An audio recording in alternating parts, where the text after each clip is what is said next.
Hunter x Hunter is without a doubt one of the greatest shonen any mangas of all time, and it has some incredible arcs. None are bad in my opinion, so let's rank all of the arcs in Hunter x Hunter. Now, unfortunately, I am an anime only Hunter x Hunter fan, so I can only talk about up until the chairman election arc. So, starting off with the worst arc in Hunter x Hunter, in my opinion, the chairman election arc. Now, again, this is not a bad arc by no means. It's absolutely amazing, incredibly investing. It just doesn't compare to the other ones, in my opinion.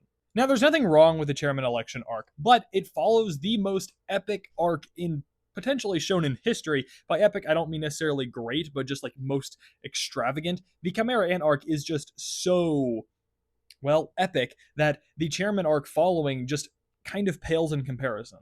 And I love everything with the 12 Zodiacs. I love that Jing is finally like a key character. We learn so much more about the Zoldyck family and their history, and Aluka is just a really, really interesting aspect of Hunter x Hunter and is a good segue into what the Dark Continent will then bring. But this is just not as good as the rest of the arcs. But the highlight of the arc for me is just literally anything with Leario. The fact that he made it so far in the election was just amazing. I love Leario. After that, I'll go with the Heaven's Arena arc. Again, very, very good arc, but it's just not as good as some of the other ones. Yes, Gon and Killua learn about Nen and how to begin their journey and getting better at using Nen in this arc, but there are just better training moments in the other arcs. The fights are all really cool. I like that Hisoka is kind of returning back into the story very like sneakily, like he's kind of there, but also not. And then also just the concept of the Heaven's Arena just starting at the bottom against the low tier people and then ending up at the top against the Nen users is just really, really cool. So one of the more interesting arcs, but just not the best.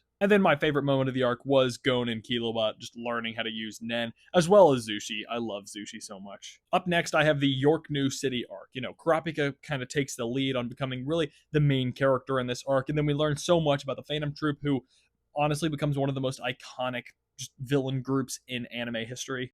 And it's overall a very good arc. Kurapika is not my favorite out of the original four. He's actually my least favorite out of the original four. I don't dislike him by any means, but he's just okay. I feel like this arc is at its peak when just the Phantom Troop are on screen or when they're all just talking to each other. That's when this arc is really, really doing well. So those moments shine the most, but the rest of it just dull in comparison. All of the parts of this arc where Kurapika is training with the other bodyguards, it's just okay. It's still really good, and Hunter x Hunter is amazing. It just is not as good as some of the other moments in that arc, and it kind of brings it down. And my favorite part about this arc is just Uvogin, just him in general. I know he dies in this arc, and that's really unfortunate, but I love him so much. And Nobunaga is a close second.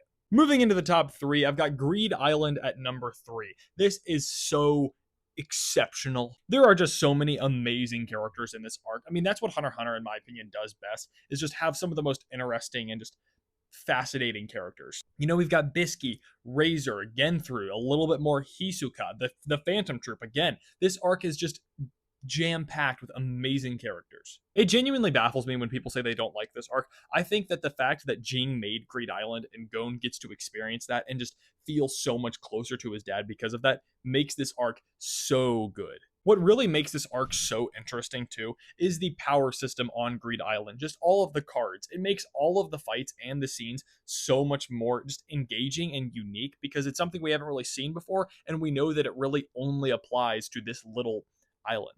I love the growth of both Gon and Killua in this arc, as well as everything else about it. It's just incredible. I don't know why anyone could hate on it, and it's amazing. And my favorite part about this arc, other than maybe the cards and just how that whole system works, is the fight with Razor. Or not fight, but just all of the games against Razor and his team. It's absolutely great. My second favorite arc is the Chimera Ant arc. The longest arc in the series, definitely the most epic, like I said, has some of the most high-octane moments out of the entire show, and is just exceptional overall. The parallels in this arc are just peak. Gon and Meruem, Killua and Pito, Poof and Kurapika, and then Leario and Yuppie. It just makes it so... You just appreciate it so much more. The fact that the ants for the majority of this arc are just demolishing humans really makes it interesting because up until this point, we've only heard how powerful some Nen users are, and then these ants who just magically appeared are now more powerful than almost everybody.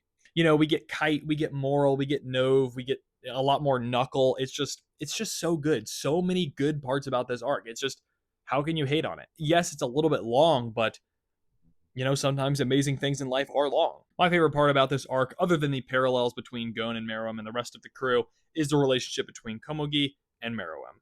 And then finally, we have the Hunter exam, the first arc of Hunter x Hunter, as my personal favorite and what I think to be the best. I just think that this arc epitomizes what Hunter x Hunter does well, or just it does the best, is that it's just so interesting and the stakes are constantly changing. You never really know what direction it's going in. Anything can happen and everything does happen. Every part about the exam is just so interesting. It's all so original and never seen before, at least for me. And I remember being so engaged watching this arc because I just had no idea what was going to happen. And then every single test in the exam was just so odd and just interesting. I know I keep saying interesting and I feel stupid for it, but I just don't know how else to describe it. It's just brilliant, quite frankly, and that's why it's the best. And my favorite part about this arc is the portion of the exam with the buttons when they have to hunt each other and steal the buttons and give them back. Or well, Gon is the only one who has to give it back. It was just so brilliant. Oh my gosh. Thank you so much for watching. Let me know what you think about the Hunter x Hunter arcs, how you would rank them. Drop it down below in the comments. Let me know if you think I'm a terrible ranker for Hunter x Hunter arcs or if you think I have the perfect ranking. Let me know. Subscribe for more. Thank you so much for watching, and rest in peace, Ubugin.